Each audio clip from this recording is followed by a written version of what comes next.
제가 항상 비행 테스트를 하는 지역입니다. 여기서 하는 이유는 보시다시피 마을이 안쪽으로 길게 형성이 되어 있는 지역인데요.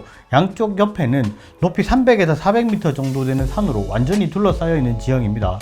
이런 지형 때문에 신호 강도가 아주 약한 지역입니다. 사실 이쪽은 드론을 날리기가 좋은 지형은 아니죠. 그렇기 때문에 여기서 테스트를 진행을 하는 거고요. 자, 그럼 본격적으로 들어가 보도록 하겠습니다.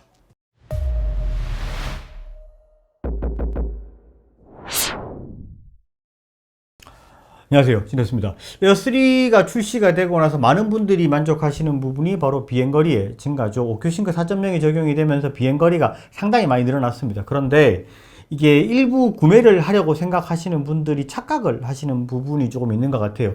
RC2 컨트롤러 같은 경우에는 이게 외부에 안테나가 생기고 하면서 이놈이 오큐싱크 4.0이 적용이 된 거고, N2 컨트롤러는 오큐싱크 4.0이 적용이 안 된 게 아니냐, 이렇게 생각하시는 분들이 있는 것 같습니다. 이게 N1 컨트롤러, 구형 N1 컨트롤러랑 똑같이 생겼기 때문에 실제로 외관에서 오는 변화가 별로 없으니까 그렇게 생각을 하실 수 있는 부분이 있는 것 같아요. 그래서 오늘은 에어3와 N2 컨트롤러를 가지고 비행거리 테스트를 한번 해봤고요. 실제로 이게 비행거리가 어느 정도 수준 가는지 한번 테스트를 해볼 겁니다. 그런데 당연히 RC2랑 N2랑 같이 비교를 해보는 게 맞겠죠. 같이 비교해 봤으니까 영상을 한번 보도록 하겠습니다. 지금 보시는 영상은 저번에 에어3를 RC2로 컨트롤하면서 테스트를 했던 영상입니다. RC를 사용하는 미니3 프로는 230m에서 신호가 끊겼었고요. 에어3는 최대 458m까지 비행을 했었고, 여기서 신호가 끊겼었습니다. 그리고 이날 말고도 다른 날도 제가 몇 번 동일한 위치에 나가서 테스트를 해봤어요. 한 번도 500m를 넘어간 적이 없습니다. 450m, 430m 이 정도 수준이 되면 신호가 끊기고 RTH를 하고 이렇기 때문에 이 지역은 좀 많이 안 되는 지역이구나 라고 생각을 했고요. 여기에서 N2로 테스트를 하면 얼마나 갈지 한번 확인을 해보도록 하겠습니다. 영상이 조금 다르죠. 아이패드를 물려서 녹화를 했기 때문에 컨트롤 정보가 촬영되는 화면보다 바깥쪽에 있어서 전체 화면을 조금 더 작게 편집을 했습니다. 위쪽에 신호 강도랑 아래쪽에 거리를 잘 보시기 바랍니다. 거리가 300m를 넘어가니까 신호 강도가 약간씩 약해지는 모습이 보입니다. 역시 400m를 가까이 오니까 신호가 조금 약해지는 느낌이 있어요. 그런데 계속 가요. 신호 강도도 더 떨어지거나 하는 모습이 보이지는 않습니다. 계속 가고 있고요. 500m를 넘어갔습니다. 화면이 조금씩 끊기는 느낌이 있는데 계속 잘 갑니다.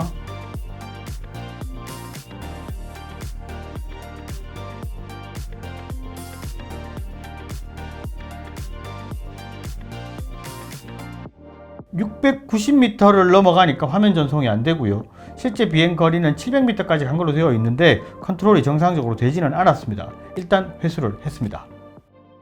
일단 상당히 멀리 갔습니다. 실제로 RC2를 가지고 제가 며칠에 걸쳐서 이 장소에 가서 테스트를 한 8번, 9번 정도 했을 거예요. 그런데 단 한 번도 500m를 넘어간 적이 없어요. 근데 이게 말이 되나 싶은 생각이 들었고, 그래서 이게 운빨일 수도 있겠다 싶어서 다시 한번 좀 꼼꼼히 테스트를 해볼 마음으로 비행을 해봤습니다. 다시 한번 확인을 해보죠.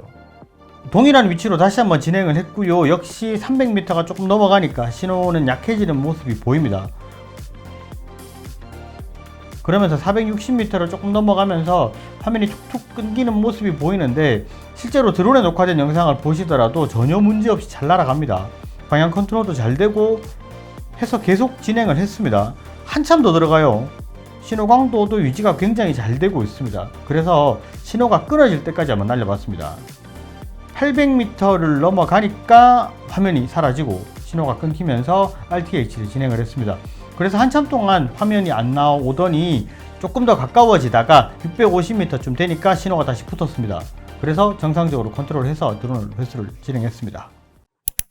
자, 비행거리가 상당히 멀리 나갑니다. 그런데 여기서 제가 드리고 싶은 말씀은 RC2보다 N2가 더 좋다라고 말씀을 드리고 싶은 게 아니에요. 구매를 하려고 하시는 분들이 헷갈려 하시는 분들이 있어서 그걸 바로 잡으려는 거고, RC2는 오큐싱크 4.0이 적용된 최신 컨트롤러고, N2 같은 경우에는 그게 아니다라고 생각을 하시는 분들이 있어서 그거를 제가 말씀을 드리는 겁니다. 실제로 N2 같은 경우에도 오큐싱크 4.0이 적용이 돼 있고, 실시간 화면 전송이 1080 60p까지 지원이 되고요. 안테나 개수도 늘었습니다. 그렇기 때문에 실제로 컨트롤러 더 좋아진 건 맞아요. 근데 에어 3가 나오기 이전까지는 최신형 드론의 컨트롤러는 총 3가지가 있었죠. N1, RC, 그 다음 RC 프로 이렇게 3가지가 있었는데 실제로 이번에 에어 3가 출시되면서 RC2가 출시가 됐죠. 근데 RC2에 RC 프로 컨트롤러와 비슷하게 안테나가 들어가 있어요. 이러다 보니까 이게 RC 프로만큼 좋은 게 아니냐라고 생각을 하시는 분들이 있고, N2 같은 경우에는 실제로 N1이랑 모양이 거의 변화가 없습니다. 그러다 보니까 이거는 전혀 변화가 없고 RC2만 좋아졌다 이렇게 생각하시는 분들이 있어서 그건 아니라는 거 말씀을 드리는 거고요. 실제로 RC2랑 N2랑 둘 다 업그레이드가 되었다는 거 알고 계시면 될 것 같습니다. 이번에 에어3가 출시가 되면서 지금까지의 반응은 뭐 거의 역대급인 것 같습니다. 입문을 하시려는 분들이나 기변을 하시려는 분들이나 에어3에 대해서 생각을 많이 하시는 것 같아요. 그런데 뭐 지금 입문을 하시는 분들 같은 경우에 어떤 제품을 사시든지 사실은 큰 문제는 없는데, 만약에 내가 기변을 생각을 하는데 내가 지금 쓰고 있는 게 미니2나 미니2 SE를 쓴다거나 아니면 에어2나 에어2S를 쓰고 있는데 기변을 생각을 한다. 그래서 그냥 난 N1 컨트롤러 썼는데 이게 어떤 걸 사야 될지 모르겠다라고 생각하시는 분들 같은 경우에는 차라리 N2 컨트롤러가 들어가 있는 제품을 구매하시는 게 나을 수도 있다라고 말씀을 드리고 싶습니다. 뭐 이게 태블릿이나 이런 것들을 내가 다 갖추고 있고 거치대나 이런 걸 다 있다 그러면은 뭐 이쪽으로 가시는 게 더 나을 수도 있다, 이렇게 말씀을 드리고 싶습니다. 자, 영상의 결론을 말씀을 드리자면 RC2와 N2로 비행 거리만 가지고 비교를 했을 때 N2가 비행거리가 조금 더 길다, 이렇게 말씀을 드리는 게 결론일 것 같습니다. 오늘 영상은 여기까지 하고요. 영상이 좋으셨으면 좋아요, 구독 꼭 부탁드리겠습니다. 감사합니다. 지네스였습니다.